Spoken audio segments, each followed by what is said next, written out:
Hello, all, and welcome to Bennis Stories, a series of interviews with people who knew, loved, were influenced by, worked with, wrote with, were students and mentees of Warren Bennis. This is Kate Bennis, Warren's daughter. This series is created for the Warren Bennis Leadership Institute at the University of Cincinnati's Lindner College of Business. My partner in this endeavor is Betsy Myers. Betsy was a dear friend and colleague of Dad's, worked with him at the Center for Public Leadership at Harvard's Kennedy School of Government as its executive director. She has also been a senior advisor to both President Clinton and President Obama, and is a senior advisor to the Warren Bennis Leadership Institute. Today, Betsy and I are delighted to welcome Ken Cloke. Ken is, among other things, married to Joan Goldsmith, with whom he has co-authored many books, and we also interviewed Joan, so keep an eye out for that. Ken Cloke is a world-recognized mediator, dialogue facilitator, conflict resolution systems designer, teacher, public speaker, author of numerous books and articles, and a pioneer and leader in the field of mediation and conflict resolution for the last 37 years. He began the Center for Dispute Resolution, where he is a mediator, arbitrator, facilitator, coach, consultant, and trainer, specializing in communication, collaborative negotiation, dialogue facilitation, and resolving complex multi-party disputes, including thousands of marital divorce, family, community grievance, and workplace disputes, collective bargaining negotiations, organizational and school conflicts, sexual harassment discrimination, sexual harassment and discrimination, and public policy disputes, and designing preventative conflict systems for public and private sector organizations. Ken has co-founded Mediators Beyond Borders, based in Washington, D.C., which is an organization that mobilizes mediators around the world to support individuals, organizations, communities, and governments in building conflict resolution literacy and capacity in underserved communities.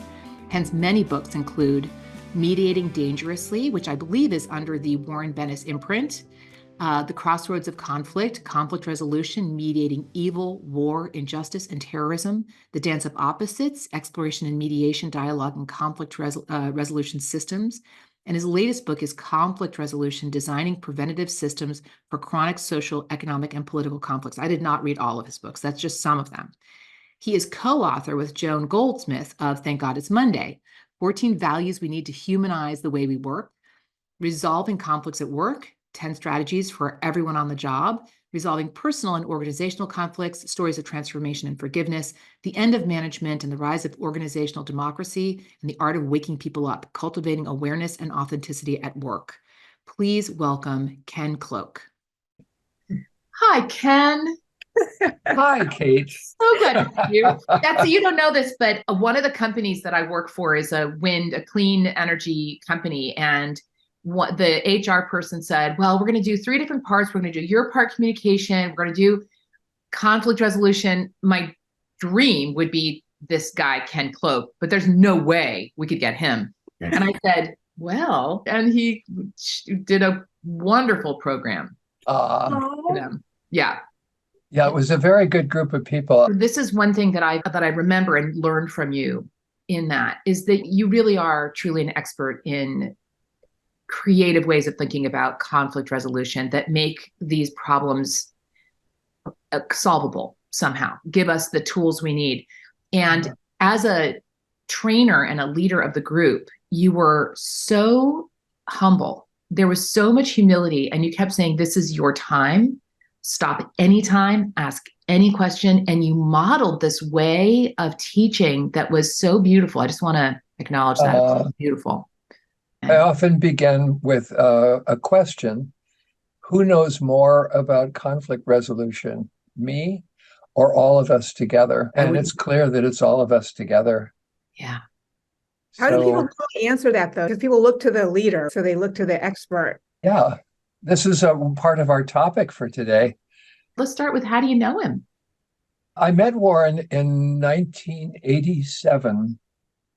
I had begun dating Joan Goldsmith, who was a very close friend of Warren's and had worked with him over many, many years. And it's kind of a funny circumstance. We met for breakfast, the 3 of us, one morning near my office, which was on Ocean Avenue, one of those old Victorian buildings. It was quite nice. And I'd been away for several days. So I went on my way to breakfast to pick up my mail at the front. And so I had this huge pile of mail, and Warren was so impressed with the amount of mail that I had received. It was just very funny. And he was very endearing. And I think we got along very well right from the very beginning. He really appreciated the work that I was doing in conflict resolution, and I really came to appreciate. I didn't know anything about him to begin with. I'd seen his name, but that was all. But what I realized is that there was the convergence of our two fields of work. And it kind of goes back to Betsy's question about, or comment about, leadership. And one of the things that became clear to me, and Joan and I have written an article with this title, The Mediator as Leader and the Leader as Mediator. And if we think about mediation as a voluntary conflict resolution process where people choose to resolve their disputes, then the question is, what really does the leadership consist of? And it's not just obedience. The obedience doesn't require leadership. It may require some autocratic or authoritarian personality, but leadership is different. And Warren really understood this. His distinction between managers and leaders is just perfect for what we do. Really, for the last 43 years, I have been full-time mediating. But what I didn't realize until I met Warren was that I was leading in a fundamentally different way. Leading by trying to discover what was taking place inside of people and then trying to reveal that to them so they could see what the source of their conflicts were.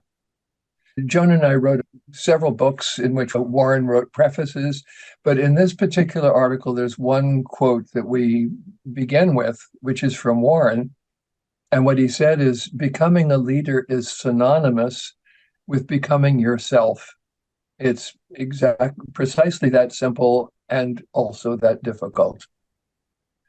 And what this means is that if you are pretending to be somebody that you aren't, people will notice it, and they will figure out that there's something that is not integrated inside of you, or in other words, there's a lack of integrity.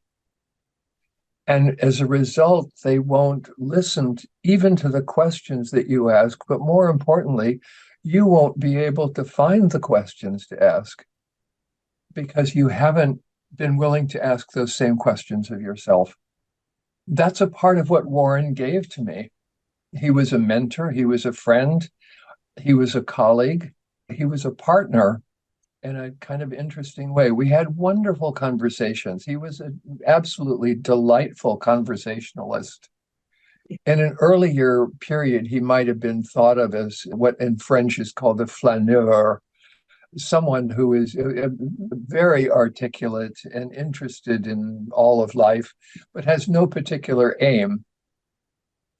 And one of the really delightful experiences that I had was being interviewed by Warren. His interviews were not the typical interviews of tell me where you went to school and what you studied and who your major influences are. It was really, tell me who you are, what motivates you, and why. And can we dig a little deeper into that and try to figure out what's really going on for you?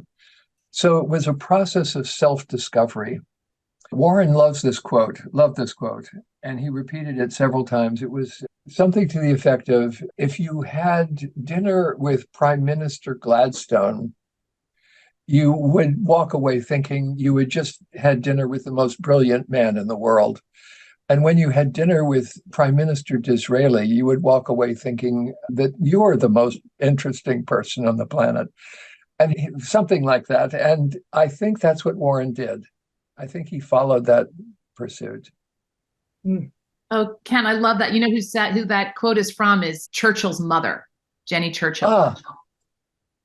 I didn't know that. Yeah. I love that quote too. I love that. And you're absolutely right. Dad's goal was to shine the light on other people and have them feel like they were blooming in his presence. That's all he wanted to do, is water that. Yeah. One of my favorite quotes that he said when we interviewed him for the 2006 event, we asked him, how did he want to be remembered? And he said, generous company. Beautifully said. And he was. That generosity, though, is a kind of leadership. It's a gift. And you have to have enough inside of yourself to be able to give. And that requires you to know what it is that saps your energy, what draws you away from your own center. And that gift is also, how do I say this? I think one of the questions that you ask is about what is the importance of Warren's work. And I know that in his later years, he was very concerned with the issue of democracy. And there is, I think, in democracies around the world, a fundamental problem around the issue of leadership. And the difficulty, I think, is that both Warren and I were struggling with this issue from slightly different vantage points. My vantage point was political conflict and how political conflicts that remain unresolved prompt people to choose leaders who will solve the problems for them, because the problems just seem too difficult to resolve. So conflict resolution skills, it turns out, are really important, not only for the standard sort of political democracies that we have experienced, but for what I think of as the evolution of democracy into a higher form, a more participatory form. And here we come to this basic issue of who is a leader. And I think the problem is, what Warren really realized is nobody is a leader in everything. Nobody. And so what we require is a kind of ubiquitous leadership, as Joan and I described it in a book that we wrote called The End of Management and the Rise of Organizational Democracy. And Warren was largely responsible for getting that published because it had a provocative title. And so he adopted it as a part of the Warren Bennis series. And the basic idea is we're all in this together. My way of saying this is, it doesn't matter whose end of the boat is sinking. But what leadership consists of, very, very simply, and I think he understood this as someone who'd been in the military, because there's a military version of this. It's not your commanding officer. It's whoever it is who really has some sense of what's happening in the moment, who becomes the leader in that moment. And he wrote about that in his description of his military experience in World War II. As the youngest officer in the European theater, he was led by the people who were beneath him and discovered that they knew much more about what to do in the moment than he did. And so that capacity to recognize other people's intelligence and ability to lead is really essential. Otherwise, what we're talking about is egotism. You're reminding me, Ken, there's that piece of it, which is that he followed the people. When he arrived, there were people older than he was. There was a 26-year-old who had been to college, who'd been to Antioch, which is why he went to Antioch. He'd never heard of it before. And so he followed them.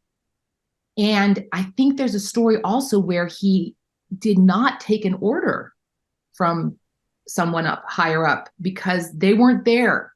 And they didn't know that it would mean risking the lives of all of his men. It was an order to go through a flat field, and he knew there were snipers, and he disobeyed because they were not there. They didn't know, and he knew. That's an interesting story to think about, right? Who was there? Absolutely. In context and doing the right thing rather than doing things right. Exactly right. Mm-hmm. Yeah. Yeah. That sometimes you just have to be very strong and say, this is not for the best of others. And that's the other thing I think that's important between what you and Dad, this is a real connection that I see, is it's always about the other. What is best for the majority, the group, right? It's not selfish. Yeah. And the difficulty is that sometimes what is best for other people, for people generally, for us as well as for others, is what we resist most. And so if we ask the question, for example, in conflict resolution, why is it that conflicts don't get resolved? One reason is because we want them to so badly that we can't. One reason is because we're frightened to death of the possibility that they could resolve, and all of the things that we've been holding on to will just disappear. All of the defenses, the rationalizations, the justifications for not doing what we know that we really should be doing. Why conflicts don't resolve, but I think it's true. People get into fights with each other and then immediately stereotype the other person, distance themselves from them, dismantle their capacity for empathy and compassion, judge them, not only just on the basis of their behavior, but who they are. And that becomes a trap. But to give up that trap means to confront the fact that you may have contributed in some measure to this. So the trick of it is to do two things simultaneously, I think. One is be honest, and the other is to be empathetic. Honesty without empathy is brutal, and empathy without honesty is wussy and ineffective and almost really cowardly. But to do this in a way that isn't judgmental, but actually comes from the place of the self-interest of the other, that's where it becomes really interesting. And for me, that consists of what I call the art of asking questions. And I think for Warren as well, he was a brilliant questioner. And when I say brilliant, what I mean is not just that he was able to find really good questions. He was able to find the question that brought you to the place of what you don't know. We had an experience that led to the best question I was ever asked. I was applying to teach at a university, and it was a special appointment, so I had to be able to teach in 3 different departments, in history, sociology, and political science at the same time. So I'm presenting to the faculty from 3 different departments about why they should hire me and how much I know about all of these different areas, what my experiences have been, et cetera.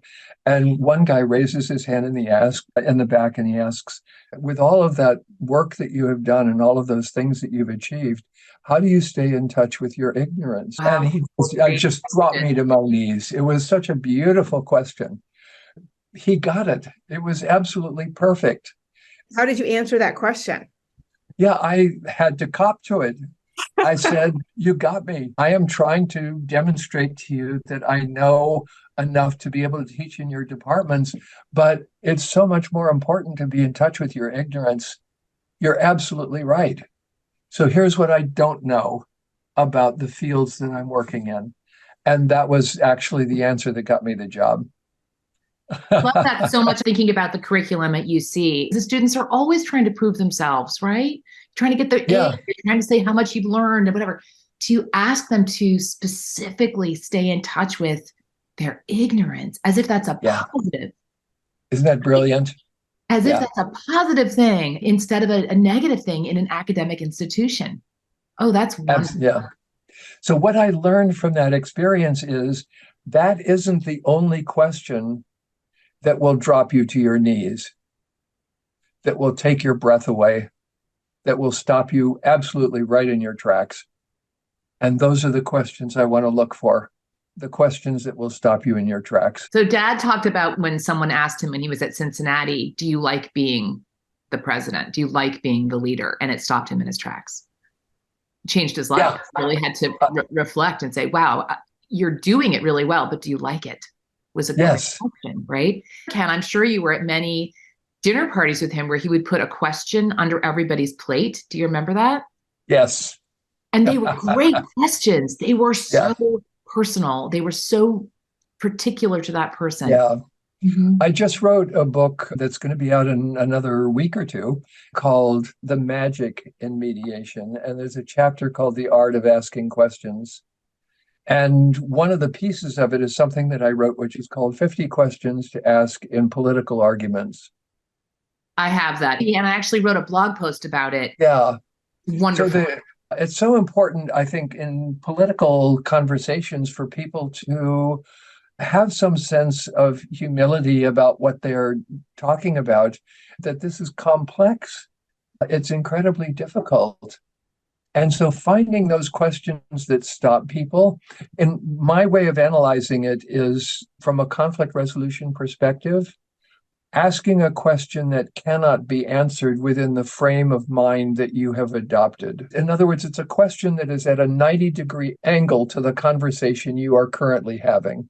So here's one of my favorites in conflict. You're having an argument with someone, and I'm sitting on the side, but anybody could do this, really. And the argument is going on, and I say, "Excuse me, can I ask you a question?" I interrupt them. Sometimes they ignore me. But I come back and ask the question again. Excuse me, can I interrupt you? And finally, they'll say yes. And I'll just say, is this conversation working?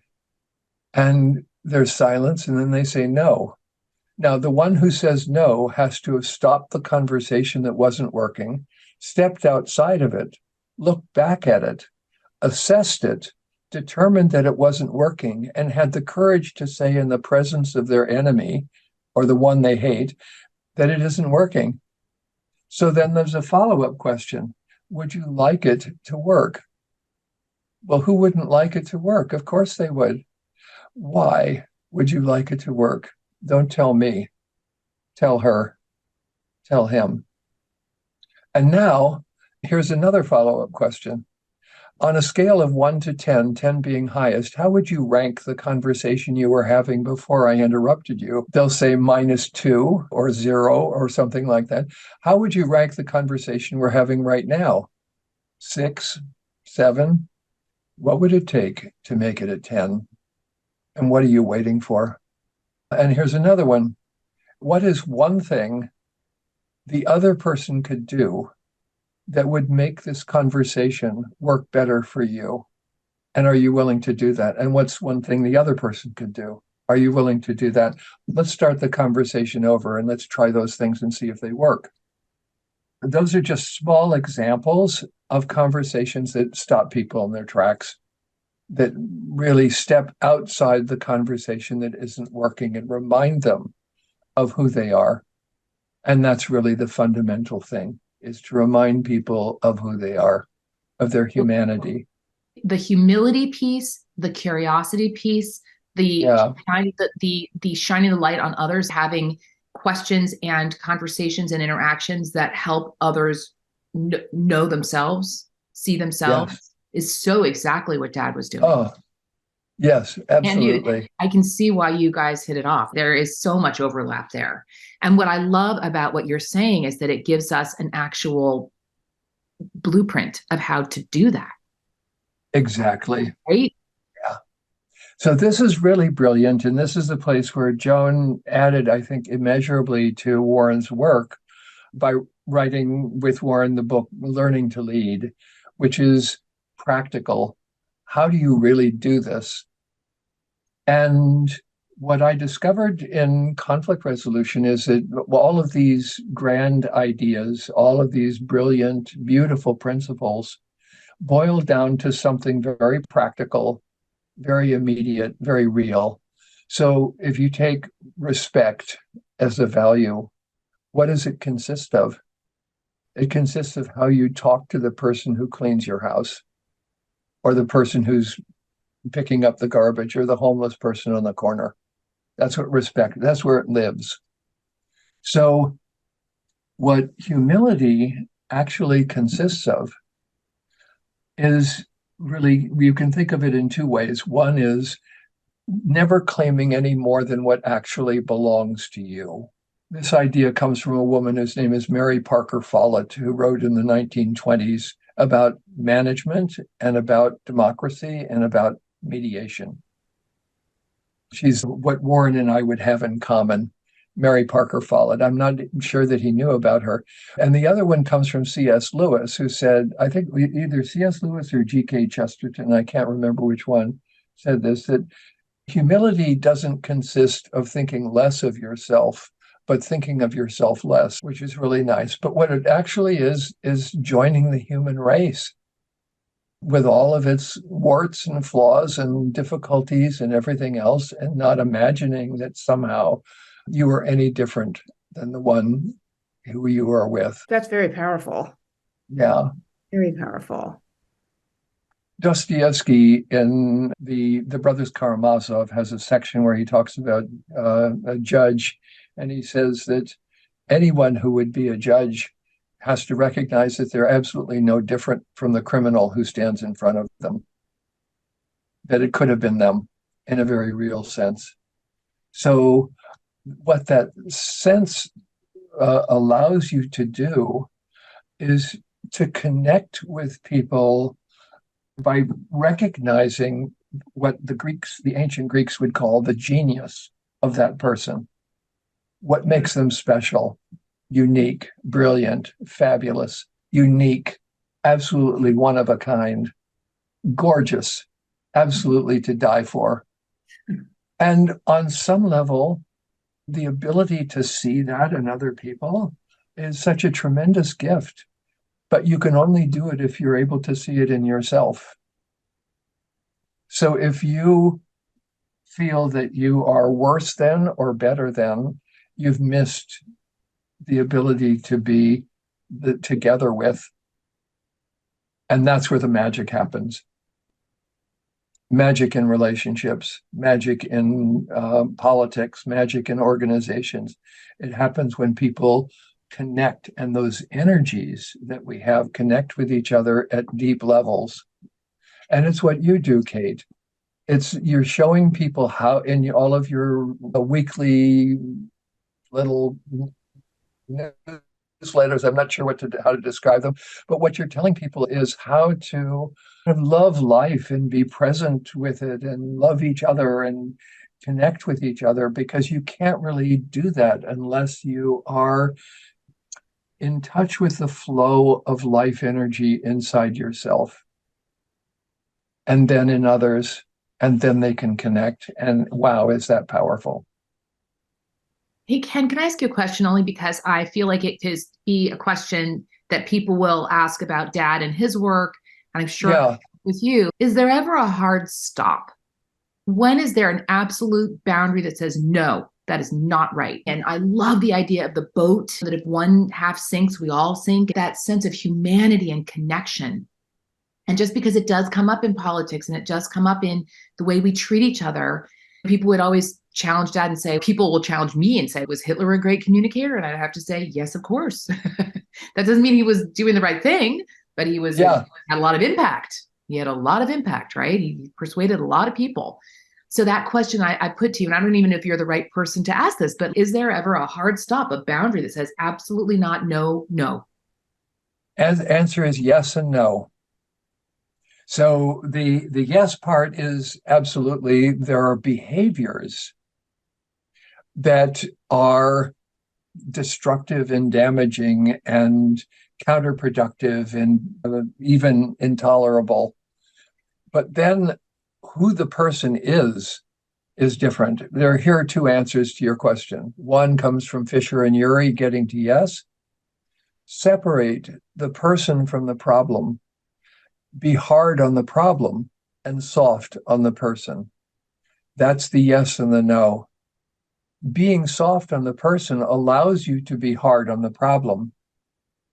If you are hard on the person, you've missed the point and you're simply being punitive, which doesn't help anybody. But to be soft on the person and then hard on the problem means to focus not on the person as evil or bad or inhuman, but on what made them that way. And that has to be a part of the equation. Desmond Tutu said, of course, if people have fallen in the river, you need to go out and rescue them. But sooner or later, you need to go upstream and find out why they're falling in. And that, I think that sooner or later part doesn't have to wait long. So in conflict resolution, what I do is I try to find out, of course, it's important to stop people from being violent if they're about to be violent. And then I want to find out why. Where did this violence come from? And here's what I discover. Violence towards others is simply the externalization of violence towards yourself. And when they see that, then something shifts. So for many years, I did juvenile victim offender mediations, and I've also done restorative justice mediations. And these are kids who commit crimes and they're victims face to face, and worked with people who were former combatants, Protestants and Catholics in Ireland, Sandinistas and Contras in Nicaragua. These are groups that I have worked with. And what you discover is that underneath all of that violence is a massive amount of grief and a massive amount of guilt. And the violence is a cover and a defense against your own hostility towards yourself. So, and it's an effort, is a cry for help and an effort to get released. So can we talk about that? Because it comes right back to that first thing that we were talking about, is knowing yourself. Yes. If we could create a program or a situation where that was lovingly uncovered, right? With a sense of safety around it. Here's an example. Yeah. There's a woman who's a mediator in Ireland who's a friend of mine, and she was at a mental hospital there to see a friend, and there was a man who was being dragged in, yelling, screaming, violent, shouting, homeless man who was having some kind of psychotic episode of some sort or other. And he was shouting all of these things back and forth. And at some point he referred to a cat. And she thought to herself, well, I'm a mediator. I need to figure out, is there something I can do here? So she went up to him and she said, you mentioned a cat. Is that your cat? And he just immediately stopped. And it was like somebody had listened to him. And he said, yes. And she said, what's the name of your cat? He tells her the name of his cat. She says, are you afraid that if you come into this institution that no one will take care of your cat? He says, yes. He says, how about if I volunteer to go and take care of your cat for you? And he just completely stopped all of this behavior. Now, that was totally brilliant on her part. She just did an absolutely beautiful thing by hearing, in the midst of all the profanity and the violence and the threats and all the rest of this, the one place of vulnerability. And it's there. It's underneath all of that violence, always. That's my assumption. Now, people get hardened, and it's much more difficult to do this after they've been treated badly for decades. But they invite that bad treatment in part as a form of punishment and in part as a form of release, as what they would actually invite to have inflicted on themselves for what they have done. So that's pretty profound. Very. But what she did was a form of leadership. She led that person into a fundamentally different state of mind. That's the power of transformational technologies, and leadership is one of those.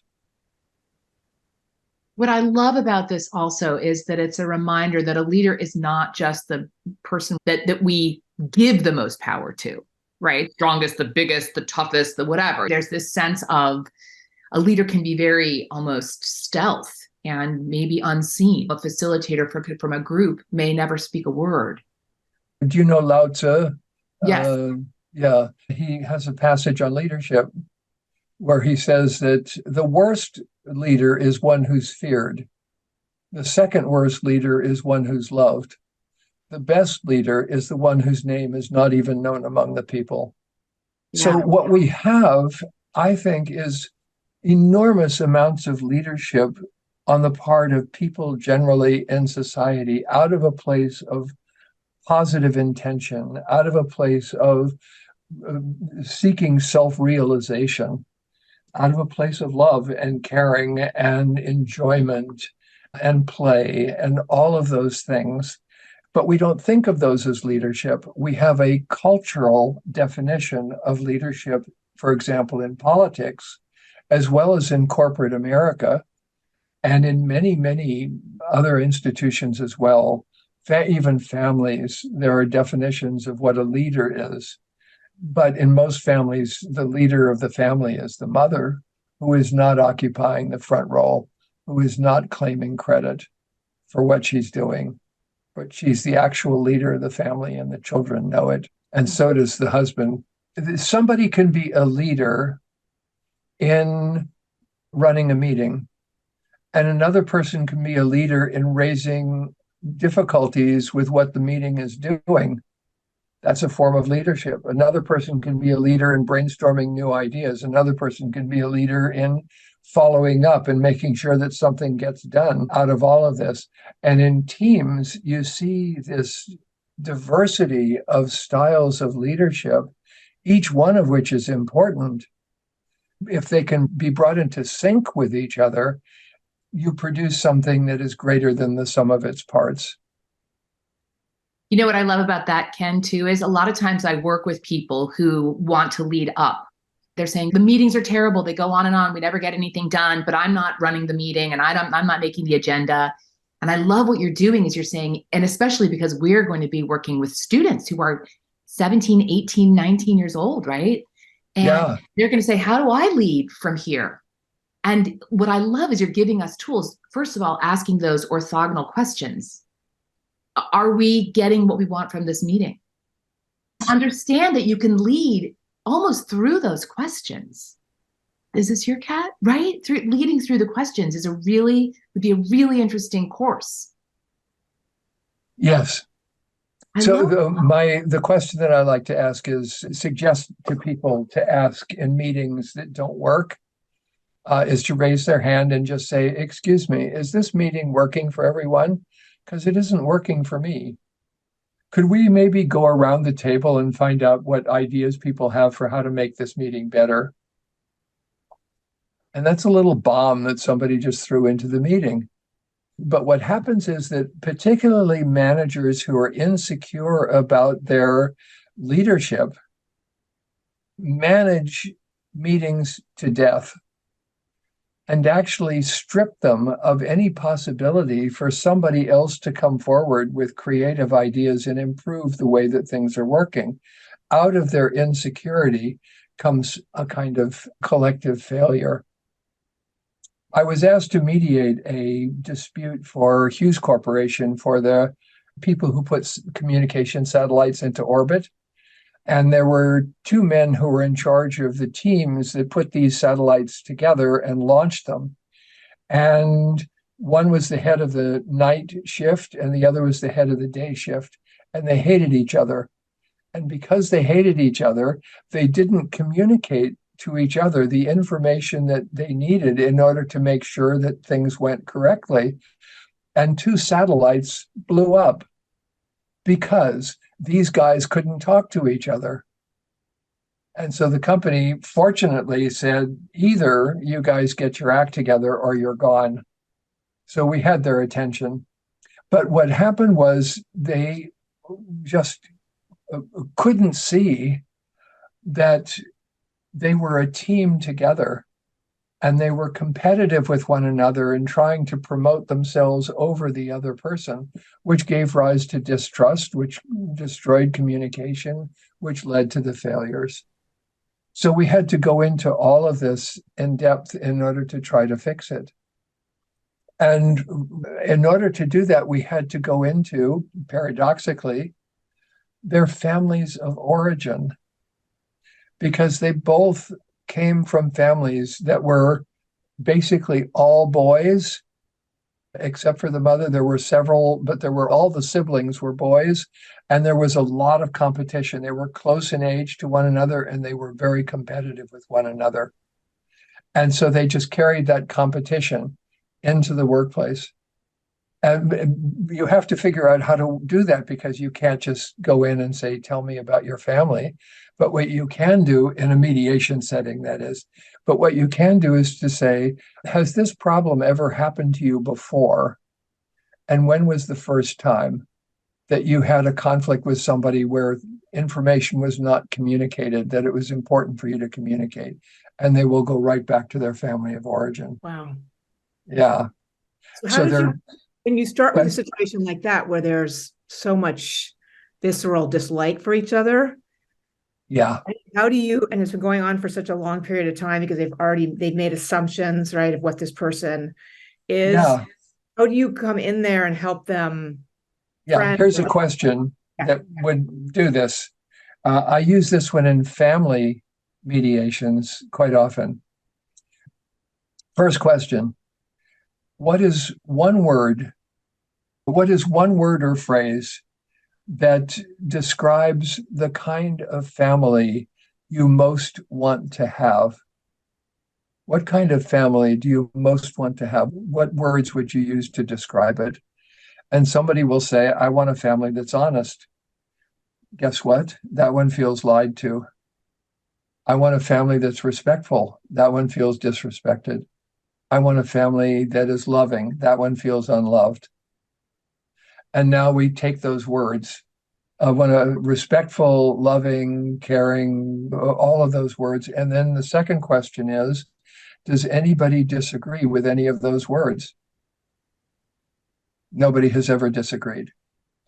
Third question, this is the tough one. Are each of you prepared right now in this conversation to begin trying to live up to those words?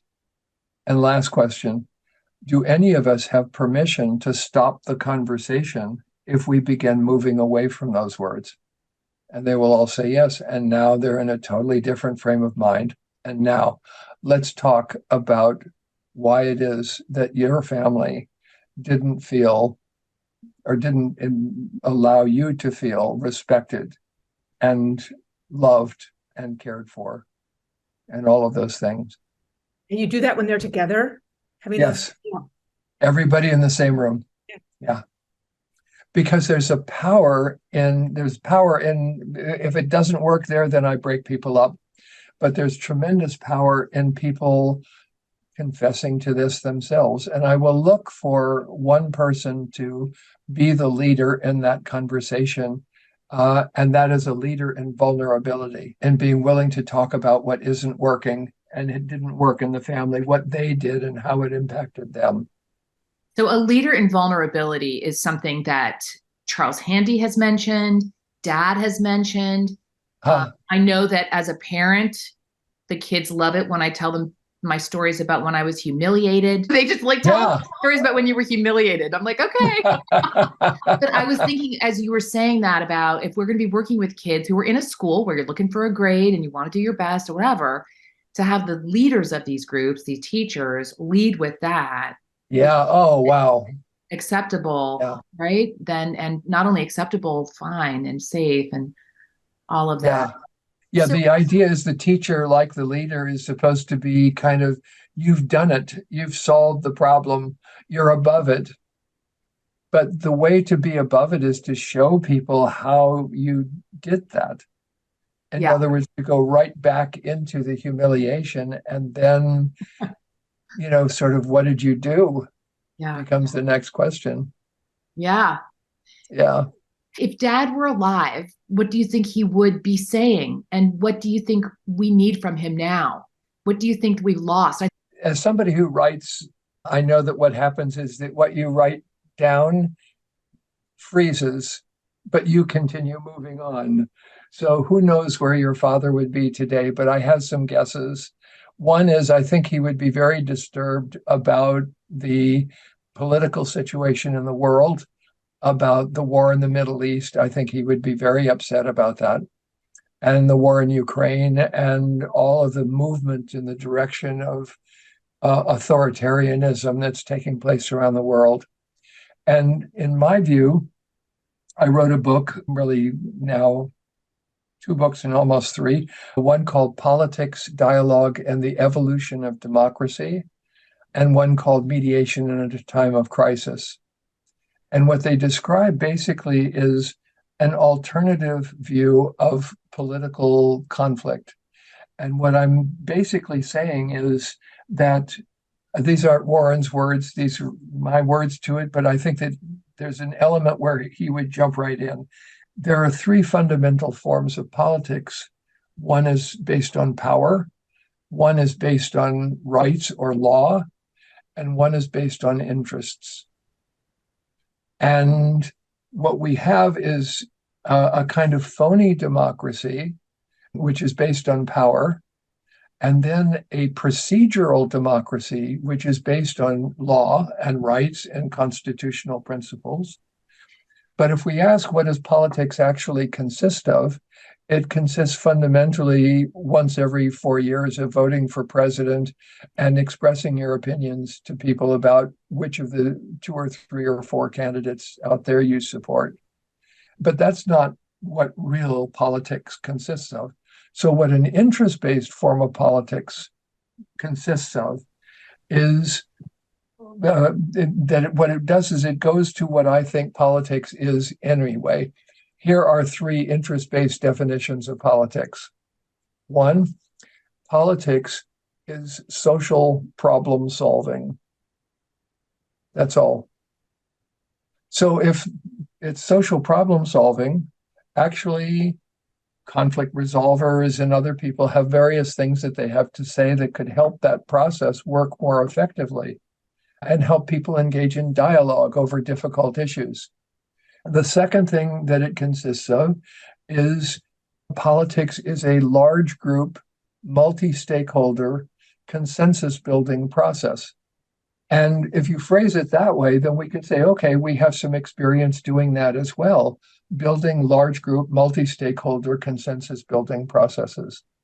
And the last definition of politics is that it is a form of conflict resolution, except the conflicts are resolved through elections rather than through dialogue and negotiation and face-to-face meetings in which people actually explore their differences and search for symmetries. So the question then is, how do we shift the difficulty that we are facing, which is now a competition between power-based approaches and rights-based approaches? Some people want the power and they don't care about the Constitution or about legal rights or about voting or people's right to vote. But I think what we need to see is that it isn't just a right to vote, it is a right to actually have a say, not just on the candidates that are picked for you by political parties, but on the issues of the day. How do we do that? And it turns out that through technology, we have the ability actually to assess at any moment how hundreds of millions of people think. We have the ability to teach people how to analyze and understand and work their way through some of the simpler approaches to complex problems that end up not being solutions at all. So the difficulty is a simple solution, which is all that any power-based approach can come up with, will work if the problem is simple. And a slightly more complicated approach will work if the problem is slightly more complicated.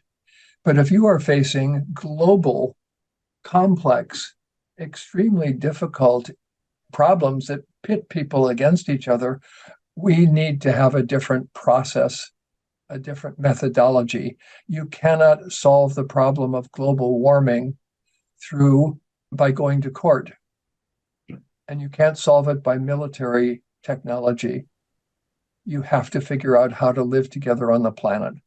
And those are what I call the collaborative arts and sciences. In my mind, that is what Warren would be focused on.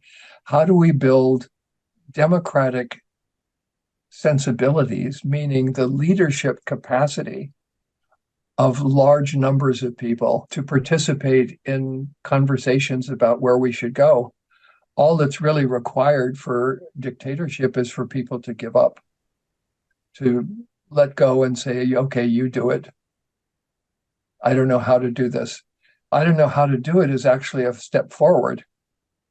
But then what you want to do is to say, well, how about if we talk about it and see if maybe amongst us, we might be able to come up with some ideas and try them out and see what works. There's a famous statement from Hitler who said the German people were facing very difficult, very complex problems. I made them simple. Yeah. Wow. So it sounds like one thing that, Betsy, we should bring back to Marianne and Donna, who are really spearheading this curriculum building for the University of Cincinnati, is conflict resolution with this beautifully designed skills. And the other question I have for you then, Ken, is how do you get people as a leader to buy in? I use this quote all the time that Dad used all the time from Henry IV, Part 1, where Glendower says, I can call the spirits from the vasty deep. And Hotspur answers, why, so can I, or so can any man, but will they come? Yes. So how do you, as a leader, get people on board with this?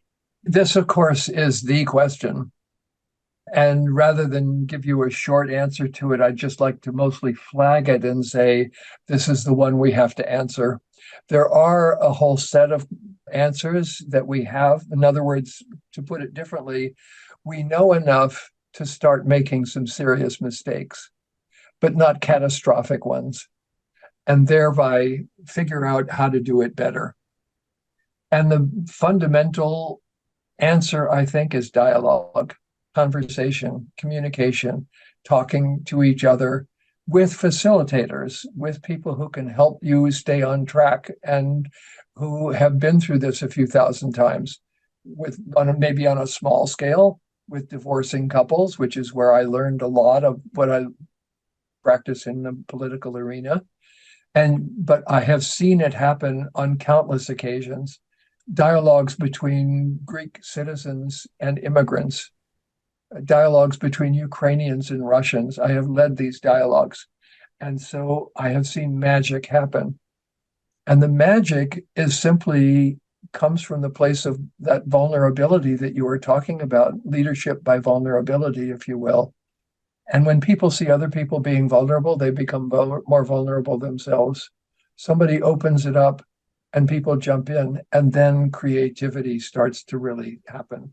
Synchronicity occurs. Ideas connect to one another. People search for those connections, and love happens.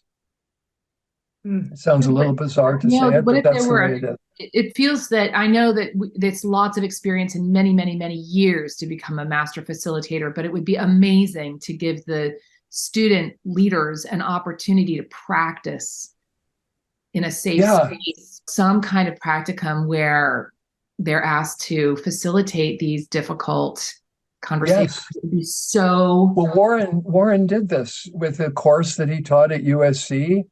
With students where they were able to just ask all kinds of questions of him and of Steve Sample, from president of USC. Warren was very, how would I say, dewy in his educational approach. Yeah. He was very much a hands-on, let's dig in and explore this topic without feeling like he had to, kind of control what other people thought. So manipulation is one way of doing it, but it doesn't last. The real way to do it is learning from one another, being in it together in that what he would call crucible experiences. Yeah. And do either of you know any other leadership program in an academic university that includes this kind of teaching? Because one of the things, Ken, we were talking about this week with the team at U Cincinnati was, how do we make this program unique?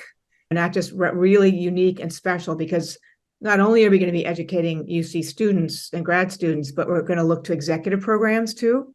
When I went to Athens, for example, I brought together volunteers who wanted to be trained in facilitation, how to facilitate themselves.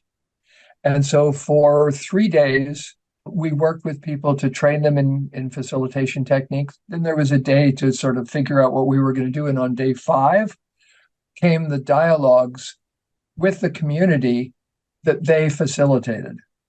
Wow. So they knew from day 1 they were going to be on Saturday.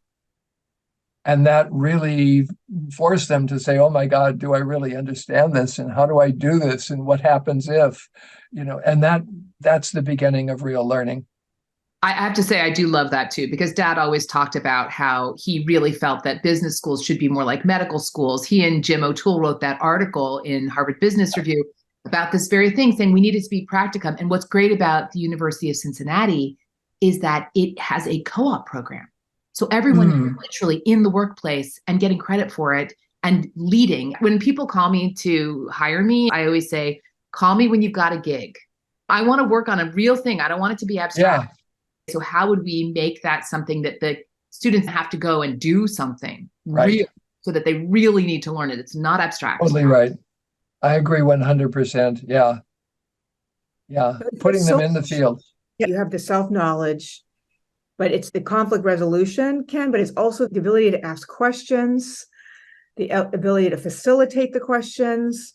I'm wondering if you would come in and help us create this program, this aspect of the program with us. When we officially launched the Institute in April, one of the things we're working towards is what makes it unique. Well, what makes it unique is Warren's teaching, but also all the people like you who intersect with us, with his teachings, your teachings, and then how do we move into the future? But it would be amazing to have you guide us on this aspect of the teaching.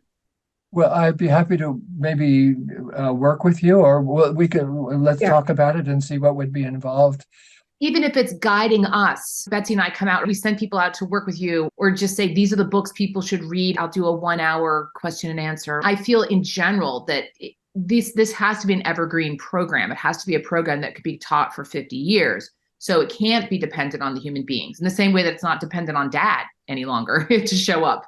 So we have to make it something that is structured enough that it's solid and replicable. But this piece of it, I think, is so key. Gosh, what an incredible asset for a leader to be I don't like the word master, but a fluent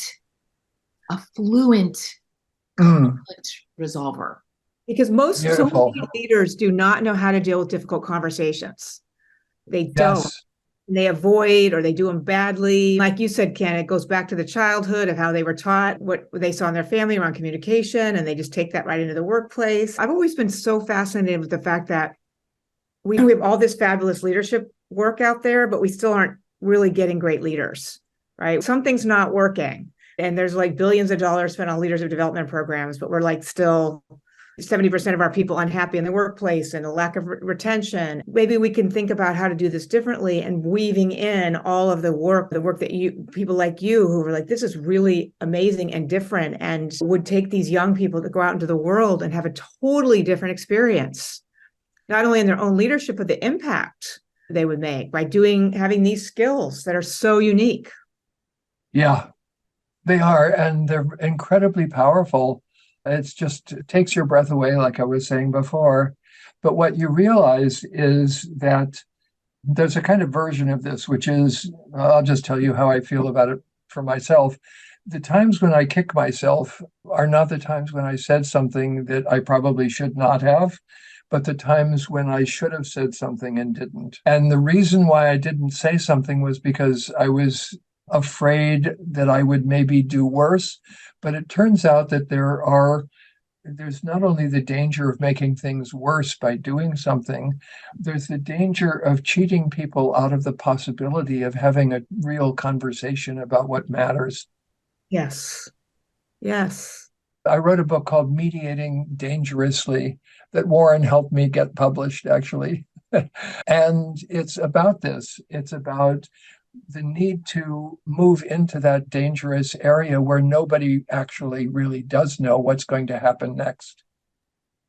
A lot of these are called like the soft parts of leadership, right? The word that comes to mind when you talk about mediating dangerously is courage. If it's framed as kind of courage.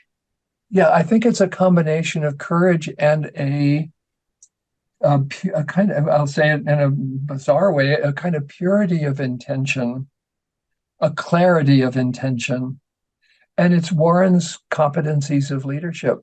I think those are the competencies of mediators as well. Hey, thank you so much, Ken. Oh my gosh, what Thank you. Lovely interview. So generous. Ken, it's my pleasure.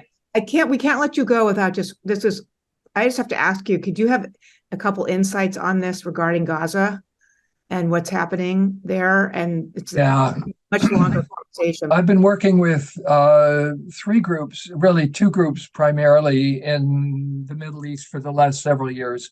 One is called Combatants for Peace, which consists of former soldiers for the Israeli Defense Force and Hamas and Fatah and Islamic Jihad, who have left and said, we need a nonviolent approach to problem solving. And the second is a group called Women Wage Peace, where one of the women was captured by Hamas. And Women Wage Peace is Islamic and Jewish women together having conversations in communities and leading those conversations. These are the things that need to happen. I started many years ago an organization called Mediators Beyond Borders, and the inspiration was the war in Iraq. And what started it for me was watching the bombers over Baghdad dropping bombs. And I had this fantasy that out of the bombers, instead of bombs, would come mediators by the tens of thousands. And that's what I could envision for Gaza, mediators by the tens of thousands, drawing people together. You can't do this nation to nation. It has to be person to person. But building conflict resolution capacity. For example, the first thing obviously that needs to happen is there needs to be some kind of cessation of the killing. But then questions need to be asked. Whose children is it acceptable for us to kill? Whose children come first? Whose families is it okay to disrupt? And haven't we had enough of this? And how do we get to a place where we can actually stop? But nobody is able to stop because they're afraid that the other side won't stop. And they're afraid because they haven't actually connected at a deep enough level. But those connections happen all the time. And so you were starting with a question: whose children? Yeah. It's this you need with these questions that are so powerful, Ken. Yeah. And the difficulty is that it isn't just there. It's also Sudan and South Sudan, and it's Yemen, and it's potentially returnable to Ireland. So what we require is a massive increase at the United Nations of conflict resolution capacity, 100-fold. There's right now, the United Nations has an office, a mediation support unit, which consists of about 4 people and about 8 people globally who they work with. Well, that's nothing, absolutely nothing. Anyway, I've got more that I could say about it, but thank you, Ken. Thank you so much for your time. This is just my gift. Total pleasure, and congratulations. I would just like to say thank you for the work that you're doing, Betsy, and that you're doing, Kate, to make this happen. Warren would be so pleased. Wouldn't he, though? I miss him. I wish he could be here. He would have had so much fun. Ken, you know what's really a cool thing about working on this project? And Kate has seen this too. So there's all these people at U Cincinnati that are following his work, reading his books, quoting him. Okay. Students, faculty have never met him.